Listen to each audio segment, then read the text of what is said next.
नमस्कार। आज मैं आपण कुंदूरु रेसिपी नहीं आसी। प्रायतः समस्ते कुंदूरु खाइबा भल पाते किंतु प्रणाली करके खाइले आपण मैंने निहाती भल पाइबे खाइबा। प्रथम कुंदूरु को धोई नवा एवं ताको दुई साइड रु काटी नवा एवं एहीपरी भाव दुई फाड़ कर काटी देवी ताको छोट छोट पीस कर काटी नवा। आपण चाहिए निजर इच्छा अनुसार भी साइज करें बड़ सान जमती आपण चाहिए से साइज रो काटिबे। देखो कुंदूरु पट्टा मोर रेडी। तापरे किछि बादाम को आमे भाजी नवा जहा कि पूरा भल भाव लाल होगी भाजी देवा। तापरे आपण माने ठंडा हला परे बादाम टी ताको हाथ रे चोपा छड़े देवा एवं ताको पेस्ट भल भाव करनवा। देखो बादाम टी रेडी हो गला ताको काढ़ी नवा एवं साइड रे रखी नवा ठंडा होगा। ठंडा हो गला परे ताको चोपा छड़े देवा हाथ रे एवं ताको चिकन करी बाटी नवा। तापरे कढ़ाई रे किछि अल्प तेल देवा एवं आलू को निज इच्छा मुताबिक साइज रे काटी नवा एवं ताको अल्प टिके भाजी ताको सेथिरे पुनी कटा कुंदूरु को ऐड करबा एवं ताको भाजी देवा।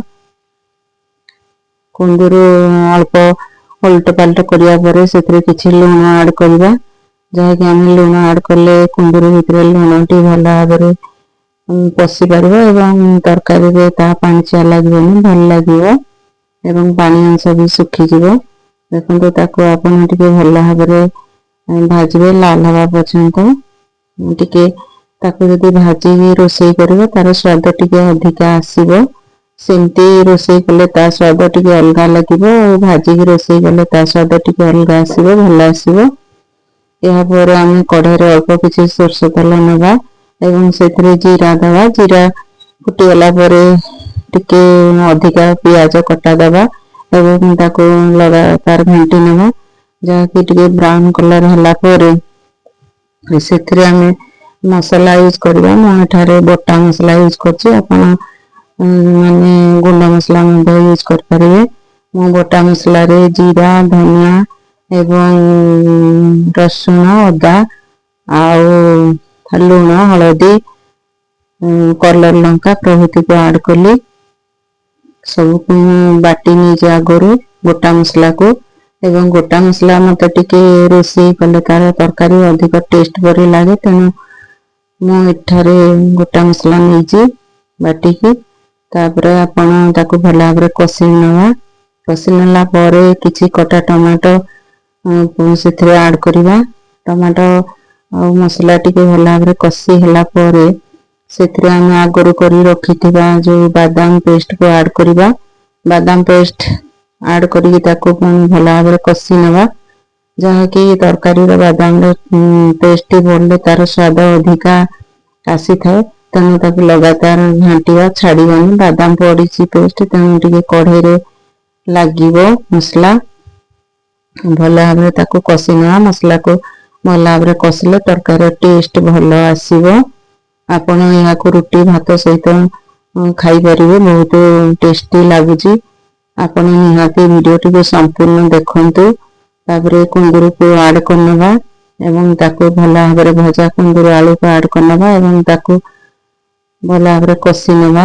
आपण निहाती सब्सक्राइब करंतु एवं सांग साथी मान को शेयर करंतु। आपण निहाती सपोर्ट करंतु सब्सक्राइब करंतु। तापरे अल्प समय कषि देला परे हम सेथिरे आवश्यक मुताबिक पानी टिके ऐड करिबा।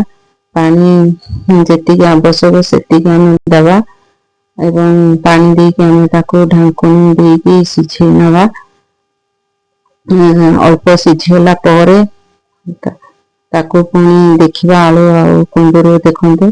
तापर देखिले अल्प समय फुटला परे आलू सिझे जे कुंदूरु टिके टाण अछि ताको पुनी टिके सिझे नवा आ टिके ढांकुनी देके सिझी वाला परे ताको देखिबा। देखंतु ढांकुनी खोली के देखिबा केते तरकारी पूरा परफेक्ट हे गलानी। कलर मध्ये बहुत सुंदर देखा अछि। मैं एतिकी ग्रेवी रखिबी। आपण चाहिले आ टिके माने ग्रेवी टा को कम रखिबे।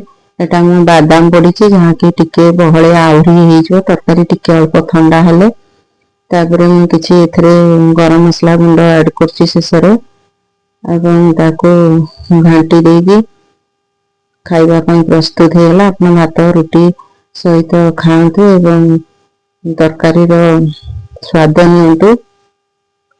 ଦେଖନ୍ତୁ ତରକାରୀର ଲୁକ୍ କେତେ ବଢିଆ ଦେଖା ହେଉଛି। ତାପରେ ଜୟ ଜଗନ୍ନାଥ। ଆପଣ ମାନଙ୍କ ପାଖକୁ ଆଉ ଗୋଟେ ଭିडियो ନେଇକି ଆସିବି। बाय।